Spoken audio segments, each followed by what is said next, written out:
Assalamualaikum warahmatullahi wabarakatuh. Perkenalkan, nama saya Alsari Rizkyana Putri dengan NIM 21010400044. Pada kesempatan kali ini saya akan mempresentasikan makalah fonologi saya dengan judul Perubahan Bunyi Akibat Proses Morfologi pada Aplikasi Twitter. Pada mata kuliah fonologi ini diampu oleh dosen yaitu Ibu Dr. Anda Tutut Tugiati M.Hum. Masuk pada bab pertama yaitu pendahuluan.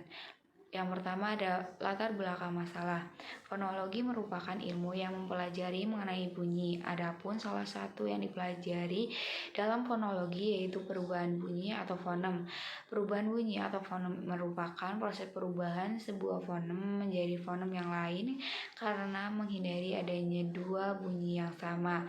Terdapat 4 perubahan bunyi, diantaranya akibat perubahan bunyi akibat adanya koartikulasi, akibat pengaruh bunyi lingkungan, akibat distribusi, akibat proses morfologi, dan akibat dari perkembangan sejarah.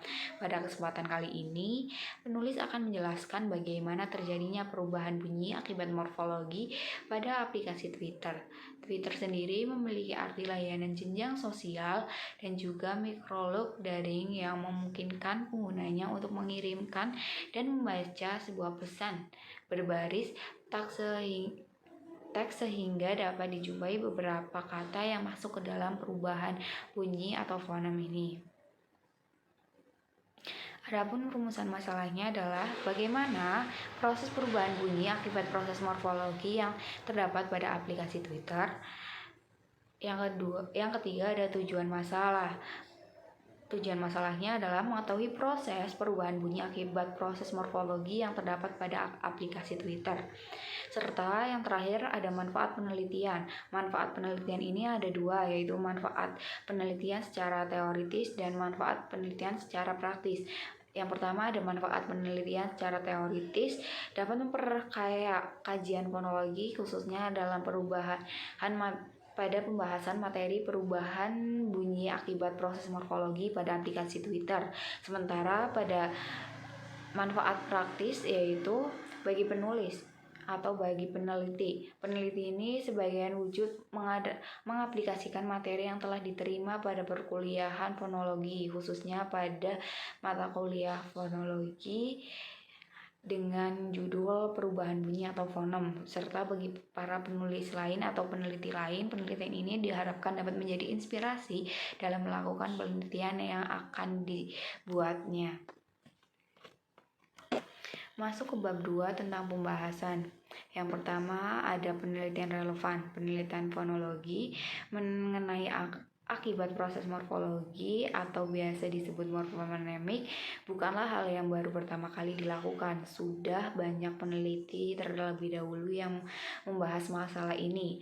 Ada Isnawati Sultan pada tahun 2014 dengan skripsinya berjudul Proses Morfofonemik Bahasa Makassar Dialek Janepoto. Penelitian ini mengamati tentang perubahan morfofonemik bahasa Makassar Dialek Janepoto.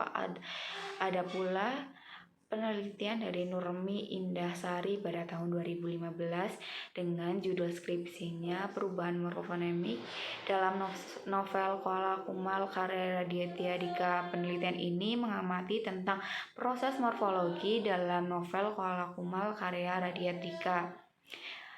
Adapun landasan teori perubahan bunyi atau fonem adalah proses perubahan sebuah fonem menjadi fonem yang lain karena menghindari adanya dua bunyi yang sama. Dalam perubahan bunyi atau fonem terdapat penyebab perubahan yang biasa diperinci menjadi 5. Yang pertama ada akibat adanya koartikulasi, akibat perubahan bunyi lingkungan, akibat distribusi, akibat proses morfologi, serta akibat dari perkembangan sejarah.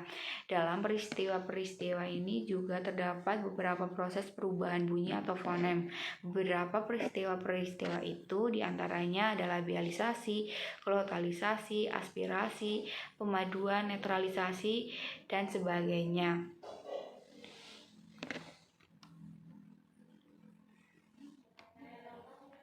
Adapun pembahasan pada makalah ini, perubahan bunyi memiliki beberapa perubahan yang sudah dibahas pada latar belakang yang sebelumnya, yaitu akibat adanya koartikulasi, akibat pengaruh bunyi lingkungan, akibat distribusi, akibat proses morfologi, serta akibat dari perkembangan sejarah. Dalam kesempatan kali ini, penulis akan membahas perubahan bunyi akibat proses morfologi atau bisa disebut dengan morfofonemik atau morfofonologi. Pada prosesnya juga terdapat beberapa jenis perubahan, diantaranya ada pemunculan fonem, pelepasan fonem, peluluhan fonem, pergeseran fonem, serta perubahan fonem.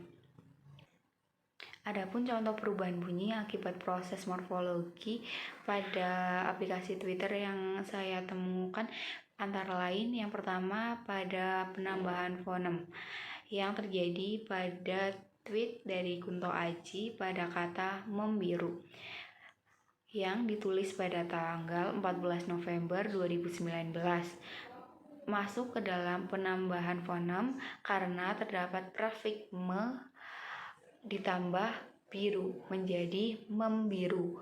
Yang kedua pada pelepasan fonem yang terjadi pada tweet dari Kumparan terdapat kata berenang yang ditulis pada tanggal 9 Juni 2022 masuk ke dalam pelepasan fonem diakibatkan karena hilangnya bunyi R yang ada pada prefix ber dalam proses prefiksasi pada kata renang. Yang ketiga pada peluluhan fonem ditemui pada tweet dari UOS biasa saja terdapat kata penulis yang ditulis pada 7 Juni 2022 masuk ke dalam peluluhan fonem karena terdapat prefix pe pada kata penulis